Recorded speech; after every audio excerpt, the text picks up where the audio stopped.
Hey guys, welcome in this video. I think it is about time to explain what happened to the BMW from the series that I just released about the engine repair, the engine project, and I hope that you can hear me well enough since I haven't prepared my external mic. I'm using the mic on the camera and I don't have a chance to make the audio on the video better at the moment, and I'm sorry for that. But let's get back to the video. As you can see, the car has been sitting over here for quite some time. I didn't do anything from last year, basically, was what has happened in the videos, and since then the car has been sitting and gathering dust. As you can tell, it is not moved for quite some time. And the reason for that is that I messed up everything when I tried to prep the final stages of the prepping of the engine and assembling the engine. And there are a couple of reasons for that actually. The main reason for me to assemble the engine, even though I knew that this might happen, the chances were very high for this to happen, was that I really needed the car to be assembled and get it off my platform, the platform that I'm working on. And actually the car sat there for probably 8 or 9 months disassembled, and I even had to get it off a few times, and with the welded differential and not working engine, it was incredibly difficult to do that. I even had to ask some friends to help me out because it was very difficult to maneuver the car off the platform.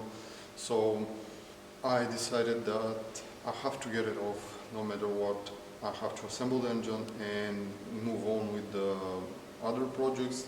I was feeling, and I still feel, that I have to push myself even harder and get started the actual work on some of the interesting projects, the projects that are going to be road legal, and I will transform them in a way that is going to be visible on the outside and the engines and stuff. And basically this car was getting in the way of that.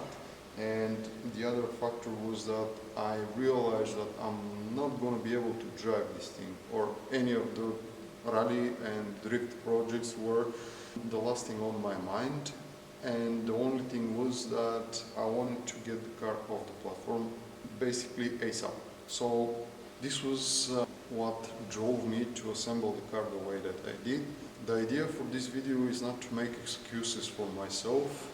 I want to give you the full picture and explain what happened, since I want you guys to know, for those of you who are interested in this project and all of the projects and the channel in general. So I want to be able to share everything with you, and this is the point of this video, to explain what happened behind camera, why I did what I did, and why the result is like this, and the car is sitting over here.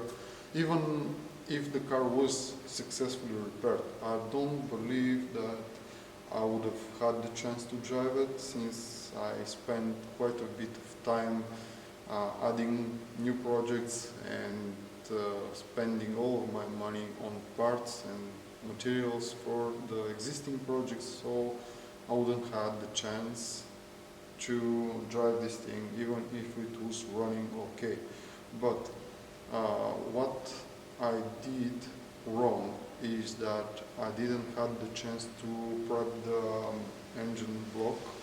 I don't know if you watched carefully the videos, but in the last videos, probably a few of the last videos, when I was about to assemble the engine and prepping the engine block remained unfinished, and the engine head wasn't prepared well enough.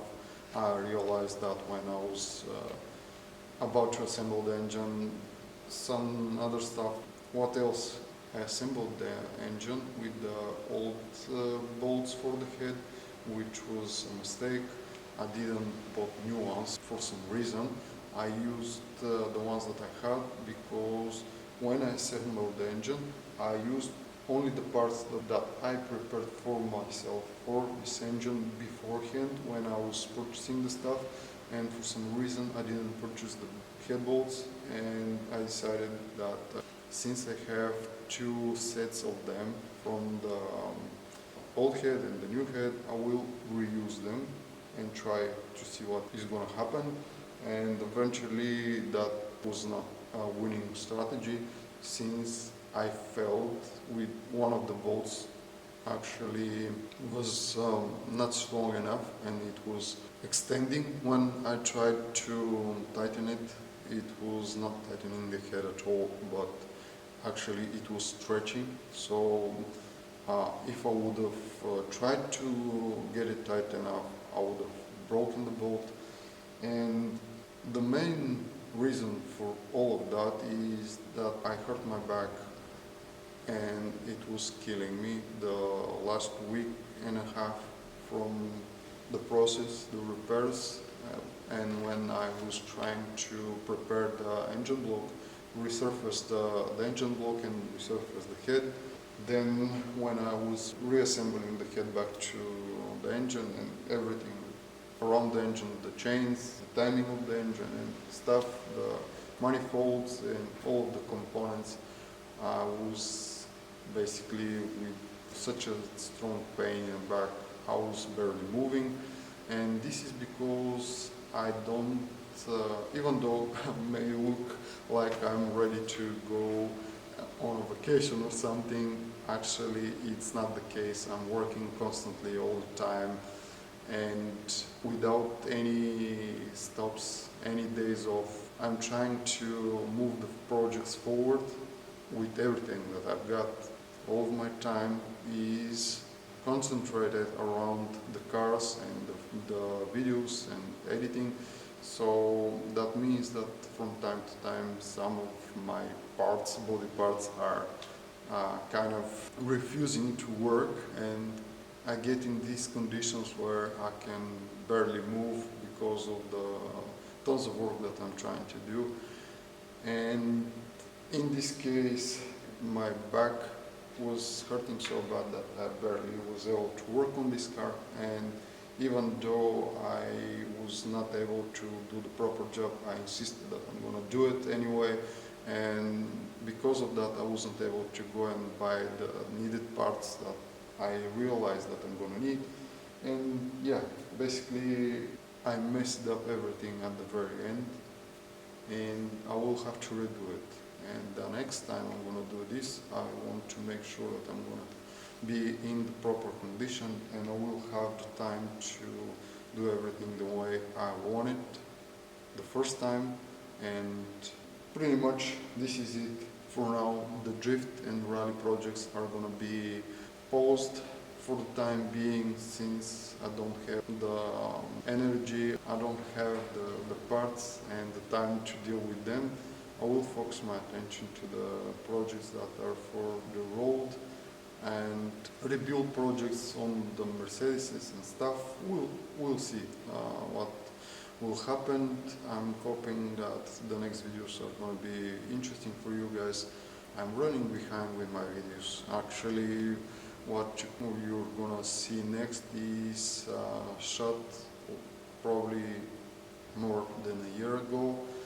And unfortunately I can't edit the videos fast enough, since I'm one-man show. I'm doing everything behind camera, the edit, the shooting of the videos, the repairs of the cars, everything is done by me. So I'm trying to get as much work done as possible so I can move forward with the projects, but at the same time I'm running behind with the editing and posting the videos. At the moment I even took some time off. As you can tell, I haven't released lots of videos recently because I even have to do some work at home, some repairs and stuff, and that makes everything even crazier than usual, and it is preventing me from working on the projects. But I'm sorry for that, I have to do it anyway, and I'm hoping that soon enough, in a couple of weeks or month, I'm going to be able to get back to the project cars with all of my attention and all of my focus, and we are gonna get back on track. But for the time being, I had to explain what happened. Otherwise, the car is, there were no leaks, the car was working, but I believe that on the fourth cylinder there was compression leak, and this is the reason that this happened. I will make sure to repeat the process and revise what I did wrong and repair it, but I'm sorry for not getting it right from the start on the first time. And you can probably use these videos and what I did as a guide on what you should not do and how not to repeat my mistakes. So I hope these videos were interesting for you guys, and I don't know when or how, but I will make sure to make another set of videos on how to this time fix the car, hopefully successfully. And till then, I hope that you enjoy the rest of the videos and the new series that I'm gonna release very soon. Thank you so much for watching and for your interest in my videos. Hope to see you in the next videos. This is all for now. Stay safe, stay tuned, and bye for now.